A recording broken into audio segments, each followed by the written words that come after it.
Southampton's air pollution levels are under the microscope, with nitrogen dioxide a major cause for concern. It's a contributor to many health problems, including asthma, heart disease and lung disease. Children are particularly at risk due to their smaller lung capacity, and one school taking steps to educate the younger generation about the invisible threats to their well-being are Valentine Primary School. They actively encourage their pupils to find alternative ways of travelling to and from school, promoting an active element of exercise in their routine and reducing the amount of car travel around the school. This particular school is fantastic at encouraging families to walk, scoot and cycle. We work with them to offer cycle training and scooter training and to put bike shelters in the playground to make it easier for families to choose cycling and scooting and walking and so on.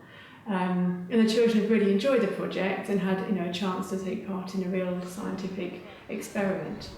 Hazel also explained the steps taken throughout the experiment and what the pupils have learnt from the project. 7 primary schools signed up to do this real-life scientific experiment, which used diffusion tubes to measure nitrogen dioxide, because most of the air pollution in the city is related to transport, traffic pollution. So the diffusion tubes are used to measure nitrogen dioxide because, of course, we can't see air pollution, it's invisible. But it was a way of giving the children an opportunity to have a real-life scientific experiment. They put the tubes out around the school in different sites, sent the tubes off to Gradco, a laboratory in Winchester, after a period of 3 weeks that the tubes had been exposed, and then the results came back to the school. And the idea is that the children can look at the results, understand why air quality differs around the school site. It's very obvious that the air pollution was much worse around the busy main roads near schools, and that the tubes that were placed in the playground, for example, show much cleaner air.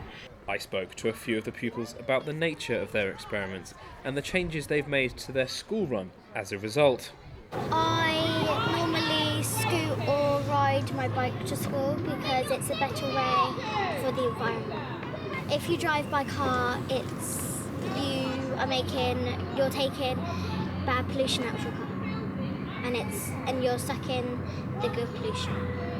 I used to always ride by car, but now I like going on bike a lot because it's really good and it's just a really fun exercise as well as the environment. We've been putting the test tubes up and we've been seeing how much pollution there was, and I think the one near the Valentine Primary, the outside of the school, I think that would have held the biggest bit of pollution. Why do you think that? Because that's the one with the most cars. Ben Treppus for That's Solent.